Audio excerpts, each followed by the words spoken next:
Okay, so going straight into part 2 of this video.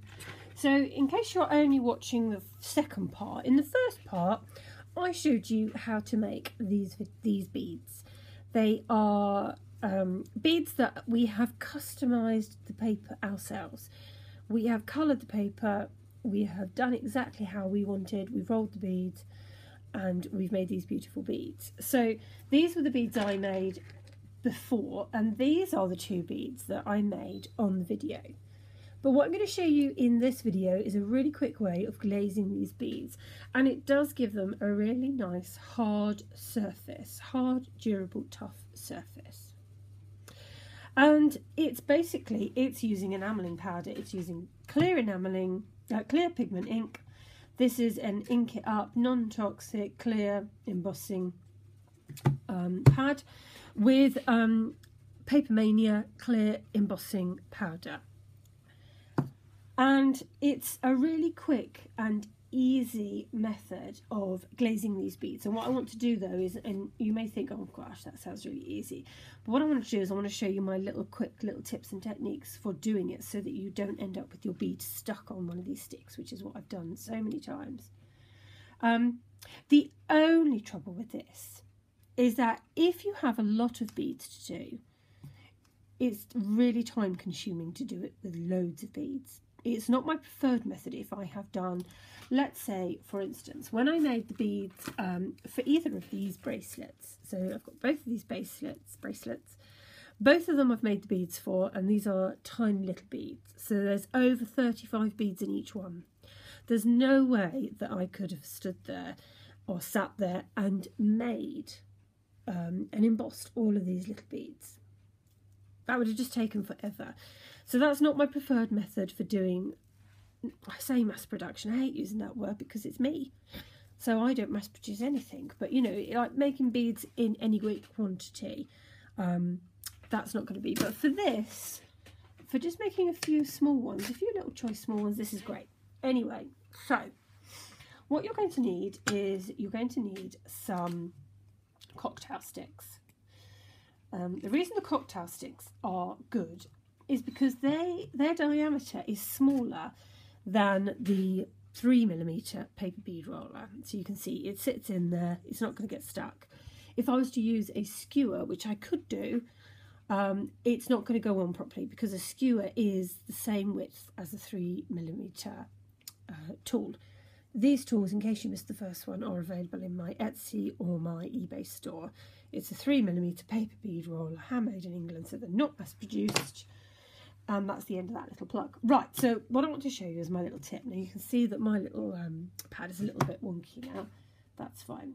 So what you're going to do is you're going to pick up your bead, but don't put your bead too far in. So if you can see, the head of my paper is only just tipping out. And what you want to do is you want to line it up on the edge, making sure that your wood isn't sticking out. That sounds a bit weird. We'll move on quickly. And just roll it along. And then pop it into your embossing powder and roll it around to pick up the powder. Now the reason why you don't want to get any embossing powder on here is because the minute you put it in here to pick it back up again, the powder's going to stick. As soon as we put the heat gun on, it's going to then heat up the powder on here, and then this is going to stick to the inside of your bead. So you want to try and eliminate that as much as possible. So I'm just going to pick it up, and again I'm not going all the way through, and I'm going to pop my heat gun on, and I hope it's not going to be too noisy for you. I'll just pop my heat gun on, and I am a bit naughty. I do hold it upside down and I put my bead over the top of it. So I know there's probably people going, oh my god, what are you doing? Why have you got it upside down? Mainly because that way I can't get the danger of blowing all my embossing powder everywhere. And I don't know, it's just easier. I feel almost like I'm cooking on a barbecue. Random, I know. Right, so once all the first layer of powder is done, you're literally going to drop it off your cocktail stick, roll it around in the powder again, pick it back up, shake it off just to get rid of the excess, and roll it around again over the heat. And this is going to give it this really lovely glossy, it's really glossy, it's nice and durable, and it just finishes the beads in such a beautiful way. They almost look a little bit like glass. There we go, that's it. And then I've got, I'll just turn this off, I've got a little bit of random polystyrene, must have come out of the packaging of some description, and I'm going to stick it in just at a little angle, because what I don't want it to do is to slide down and for any of that embossing powder to get smudged. So second one, I will show you this really quickly just so that you get the idea. Second one, pop it on, just roll it along, stick it in the embossing powder, give it a wiggle like so, pick it up with the pokey tool with the cocktail stick, pop the iron on. It's not an iron, is it? Heat tool. Gosh, it's not even Friday. I did a video last Friday in which, I don't know, I was talking rubbish for some of it, and I blamed it on the fact that it had been a long week at work. I can't have that excuse. It's Monday. It's only Monday. I only got that excuse today. So that's layer one done. Pop it off. If it doesn't pop off easy, just snitch it off with your finger. Give it a wiggle.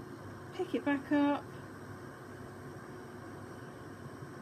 Shake off the excess. Pop it over the heat tool.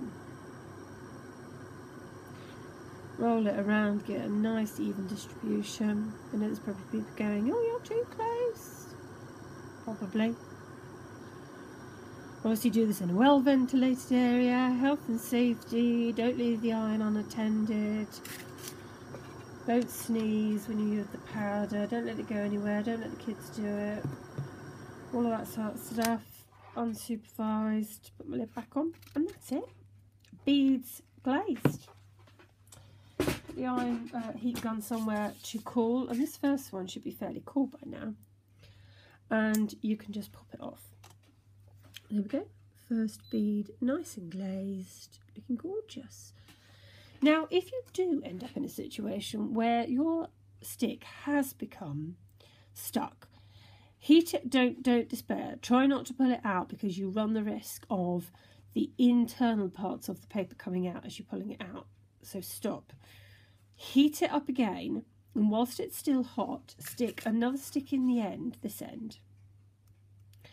Stick another stick in this end and try, which is why it's a good idea to try and keep this like this, is to stick another stick in this end and try with that stick to prise it off. It doesn't always work, sometimes it works. If it doesn't work, then what you can do is to again heat it up, but with this stick is to try and push it up so that you are releasing it. It happens, which is why try to eliminate how much powder gets on these. And you can see these are covered in bits of powder. You can see where I've not practiced what I've preached at all. There we go, second bead, looking gorgeous along with these beads. And you can do them fairly quickly, you get a little bit of an industrial process going on, but I think they look gorgeous. And so that's it.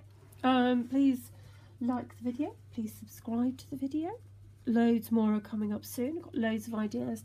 I'm going to be showing you how to make, not the bracelet, because there's a gorgeous lady on YouTube that shows you how to make them. There's no point in me showing you, just repeating what she's done.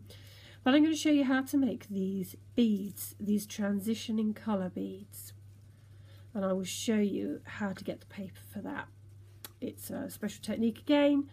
And I'm going to show you how to get that paper. So that's another video coming up. So do subscribe to my channel. You will be the first people to hear about these new upcoming videos. Okay,